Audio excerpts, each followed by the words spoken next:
আজকে রান্না করব রুই মাছের মাথা মানে মুড়িঘণ্ট। এর জন্য আমি মুগ ডাল ভালো মতো গোল্ডেন ব্রাউন করে ভেজে নিচ্ছি একটা কড়াইয়ে। অন্য একটি কড়াইয়ে আমি এখন তেল দিয়ে নিলাম। ভালো মতো তেল দিব, যতটুকু প্রয়োজন আমার ততটুকুই দিব। আর আপনারা কম বেশি করতে পারেন, এটা আপনাদের চয়েস। যাই হোক, এখন দিয়ে দিব কুচি করে রাখা পেঁয়াজ। পেঁয়াজ ভালো মতো কুচি করে রেখেছি, সেটাই দিয়ে দিলাম। তো আমি পেঁয়াজটা এভাবে ভাজবো, যেটা লাল করব না, জাস্ট পেঁয়াজের যে কাঁচা ভাবটা বা গন্ধটা যাতে না থাকে, আমি অতটুকুই এটাকে কষাবো। তো ভালো মতো আমি পেঁয়াজটাকে লাল করছি, হালকাভাবে, ব্রাউন না। এখন এর মধ্যে দিয়ে দিব তেজপাতা। তেজপাতা দেওয়ার পরে এর মধ্যে দিয়ে দিব আস্ত গরম মশলা। আস্ত গরম মশলা দিলে এখন এর মধ্যে একটা সুন্দর ফ্লেভার আসবে। মাছের মাথা যেহেতু রান্না করব, এটা একটা আস্তে গন্ধ থাকে, সেটা দূর করার জন্য আমি প্রথমেই দিয়ে দিয়েছি গরম মশলা ও তেজপাতা। মাছের মাথা ধুয়ে আমি ভালো মতো পরিষ্কার করে পানি ঝরতে দিয়েছি। এর মধ্যে আবার একটু সামান্য লবণ দিয়েছিলাম।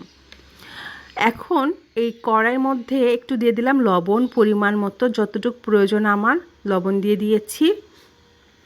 আর এই দেখেন সুন্দর মতো এখন দিয়ে দিব মশলা, আদা রসুনের পেস্ট। এটাও আমি আমার পরিমাণ মতো দিয়েছি। আপনারা এটা কম বেশি আপনাদের মতো চয়েস হিসাবে দিতে পারেন। দিয়ে দিব এখন লাল মরিচের গুঁড়ো। এটা বাটা মরিচও দিতে পারেন, আমার যেহেতু গুঁড়ো মরিচ ছিল এই জন্য আমি এটা ইউজ করেছি। সাথে দিয়ে দিলাম হলুদের গুঁড়ো, সেটা দিচ্ছি 2 টেবিল চামচ। ভালো মতো সব মশলা একসাথে এখন আমার ভালো মতো কষিয়ে নিতে হবে। আমি মশলা খুব ভালো মতো এখন কষিয়ে নেব। এখন এর মধ্যে আমি দিয়ে দিব একটু ধনে ও জিরের গুঁড়ো, সামান্য পরিমাণ, খুব বেশি নয়। এটা ভালো মতো দিয়ে নাড়াচাড়া করে নিব। যাই হোক, এর মধ্যে এখন আমি দিয়ে দিব কুচি করে রাখা টমেটো। আমার যেহেতু স্টকে টমেটো আছে, এর জন্য আমি টমেটো কুচি করে দিয়েছি। এটা অপশনাল। যাই হোক, টমেটো দিলে কিন্তু মশলার কালার বা খাবারের ফ্লেভারটা কিন্তু দ্বিগুণ হয়ে যায় আর খুব সুন্দর একটা কালার আসে।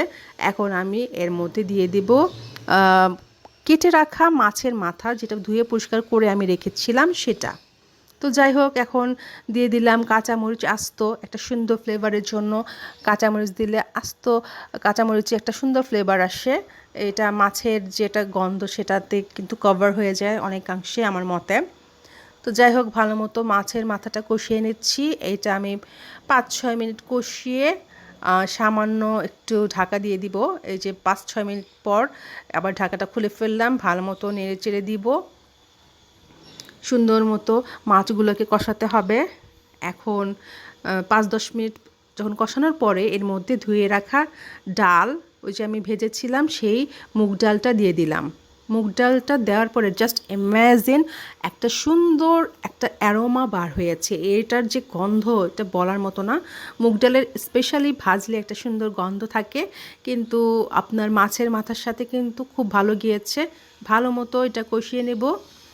তো যাই হোক, আমার মাছের মাথার সাথে যে ডালটা দিয়েছি এটাকে আমার ভালো মতো কষিয়ে 10 মিনিট আমি ঢেকে দিয়েছিলাম। ঢাকানোর পরে এই যে এরকমভাবে হয়ে গেলে গরম পানি দিব এটার মধ্যে। গরম পানি দিলে খাবারের স্বাদটা ভালো থাকে।